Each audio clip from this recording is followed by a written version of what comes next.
Hello everyone and welcome back to my channel. I'm Alexis and this is This Tiny Journey. So this is looking weird. I'm gonna fix it. I sincerely apologize for not being here. I am finishing up my master's degree finally. Like I'm actually finally mentally there for it. And so I've got a presentation to do for the end of the semester that's coming up. And I've kind of just been working on gathering my data. Well, I had the data. Analyzing the data and for this presentation, and then to finish my thesis. So that's kind of why I haven't been. And then, I was growing my business. I'm still growing my business. And so this kind of just fell to the side. So I sincerely apologize. But I'm making this video and a couple other videos all today so that at least I have something to put out next week if something happens. So yeah, welcome. I'm day drinking. I'm kidding. It's 7 o'clock at night. But I've got my wine because why not? I have no friends. And today, hold on, I gotta get my notes up. Today we'll be talking about something that I'm actually very excited to talk about, but it's kind of odd. Or do I want to do that one? No, I think I want to do this one. Okay, I changed my mind. We are going to be talking about how to go about choosing a tiny house builder. This is kind of like part 2 of the How to Go Tiny series I started with the last one, which was, which tiny house to choose and bibbidi-bobbidi-boo. And choosing a builder is obviously super, super important. I'm pretty sure I've done a podcast episode on this, but I haven't done an actual YouTube video on it yet, so I'm doing that now. And some of my older ones, I did talk about, some things to look for in a builder, but I kind of wanted to make one just having it all. So without further ado, let's get into it. So if you are not building your own tiny house from scratch, or if you are using a shelf, you're going to need a tiny house builder. I absolutely love and adore my builders. I feel like I got really, really, really lucky. So I'm just going to kind of give you guys some things that I looked at when I went for my builder. And then some things that I saw happen to other people. So buckle up. It's going to be fun.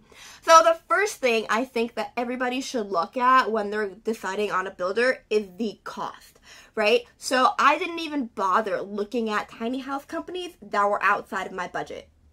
Didn't even bother. If I saw anything with a 100, bye, toodaloo, out.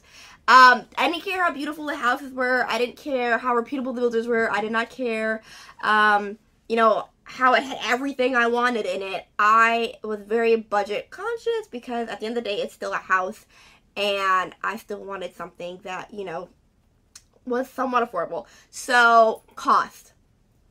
Most tiny house builders that I've seen recently will have the cost of the base model on their website. And if they don't, you're always more than welcome to inquire, but most of the time that they do. So look at that base price, and then if you know that you're going to want add-ons, then think about, adding that. I didn't even know that you could, I knew that you could customize a tiny house, but I kind of didn't realize how the design part of it worked, and so I thought we had to go with the exact plan that they had on their website. A lot of the times you don't. You can just literally build the home from scratch with a builder. Well, if your builder allows you. Some builders you have to pick from their floor plans. Some other builders will let you just design from scratch, and that's what I ended up doing. So cost. Think about the cost. Second thing, and this one is might be Alexis, that's not, really all that important, but it's super important to me, and I'm going to give y'all a horror story as to why afterwards, but it's how do they communicate with you? So I was between 2 tiny home builders in my state because I wanted to stay within my state, and I messaged them around the same time. No, I didn't. That's not what happened. I messaged one of them via email because that's what they said, contact us via email. I emailed them inquiring about the house because it was really affordable for me. They emailed me back once, and then I emailed them again, and they never replied. And I am a millennial through and through. To me, like, replying to your customers is, like, very, very important. So the fact that they didn't reply to me did not sit right with me. And I don't care if that makes me sound like a snobby person, because if I'm going to shell out tens of thousands of dollars for you to build me a house, you best believe I'm expecting an email back. It wasn't even like, oh, a couple days late. They just never emailed me back. I felt like, well, not my problem. And so then I called the other builder, and they were like, yeah, come through whenever you're free, come through. And I came through. And that's how I ended up with that. But I'm so very much happy that I did. So why didn't I call the other people? I don't remember. I don't even think. I know they had a number. Oh, I did call them. They didn't answer. Anyway, so yeah. How do they communicate with you? And why is that important?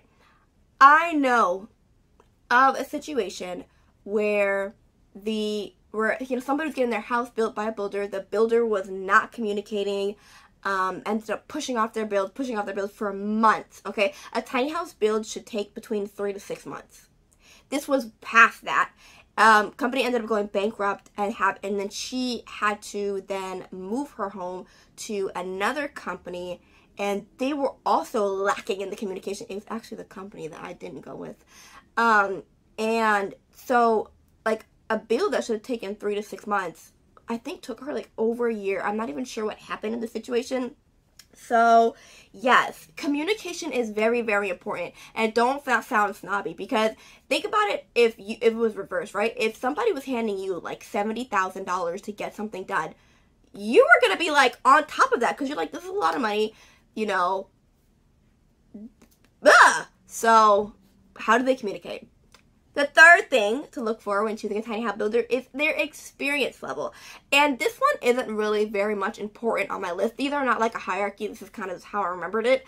But I look at the experience level. How experienced are they with building tiny homes? I don't necessarily think it's a bad thing to go with a tiny house builder that is just now starting. One, you shouldn't be paying premium prices for that, though. I'm just going to put that out there. But because if you don't have experience, then, you know.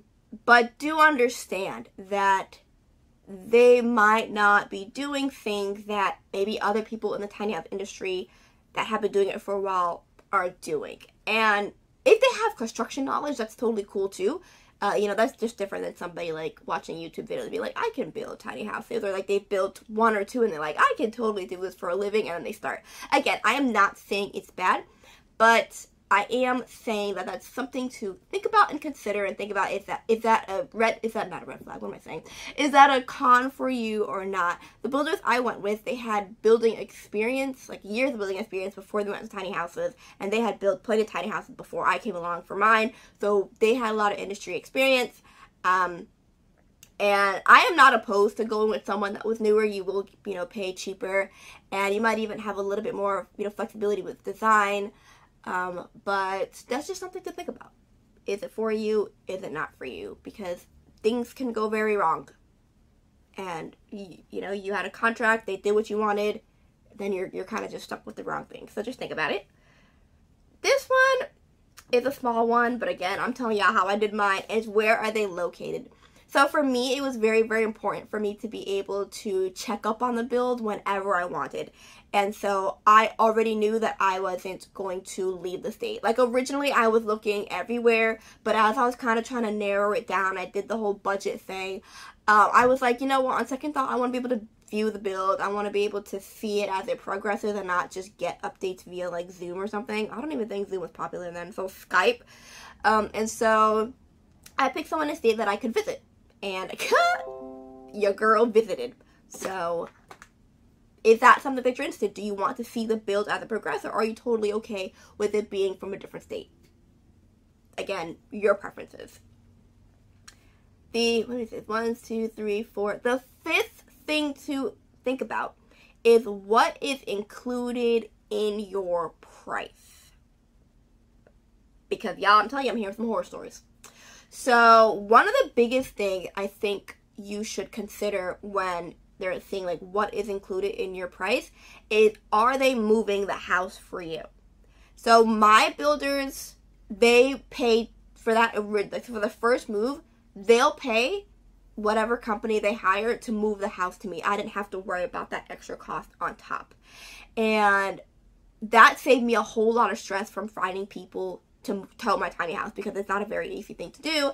And again, it's a very big home, a big investment of my money. I did not want anything to go freaking wrong. And so check to see if that's included in your price. Is setup also included in your price? Setup wasn't included in our price. We had to pay extra for that. He was like, I'll put the house there for you, but if you want me to level it and hook up sewage and all, I think it's going to be extra, which I didn't think was unfair, because, why? So we paid for that. Are they giving you the hookups? Does the hookup for your house come from the company, or do you have to order one on Amazon? Think about these things. Very small things, but could save you a lot of headache later on in the future. This next one, advice given. It sounds really weird, so I'm going to just go into explaining it because I don't know how to make it sound not weird.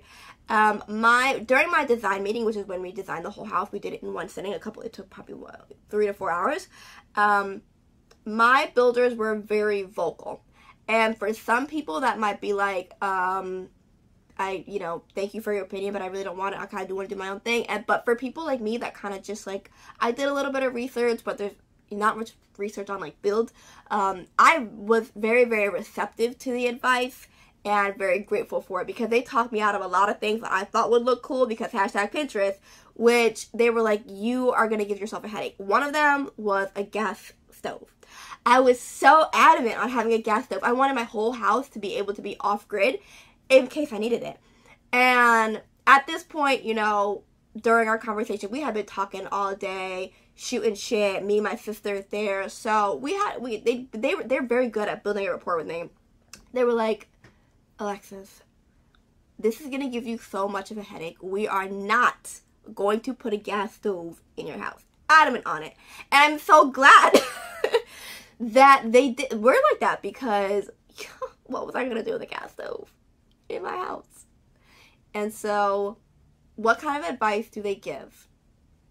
And, and there were some things that I was like, I wanted to do, and they were like, we're not going to do that. And I was like, that kind of sucks.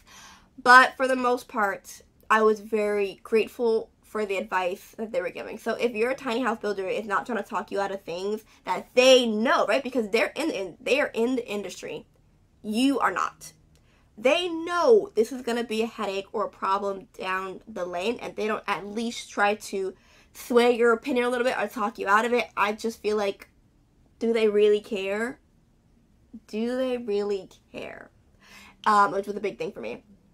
So think about that, because when you do your design meeting, that is not you committing to buying that home. That is you doing the layout. They tell you how much it's going to be, and then you've got a certain amount of time to decide, like, hey, yeah, I'm going to do this. You could shop around if you wanted to.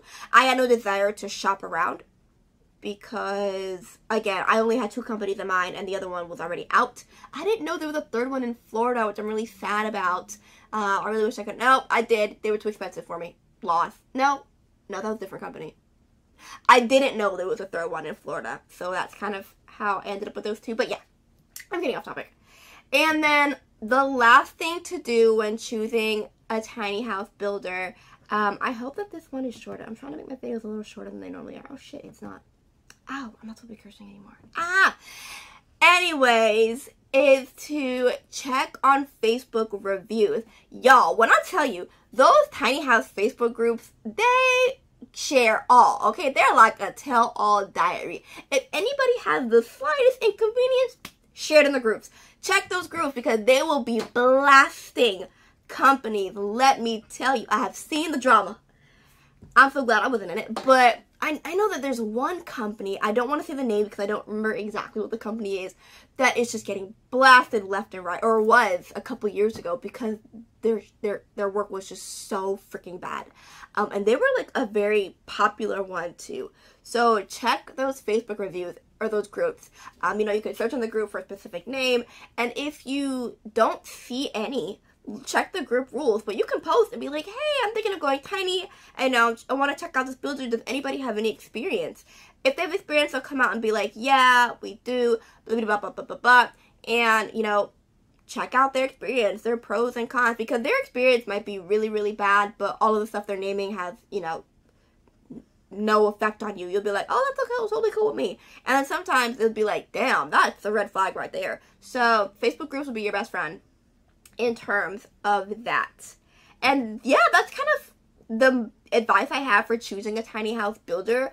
Again, super important to do, so do lots of research before you jump into it, because once that house is yours, you sign the contract, you pay the money, done deal.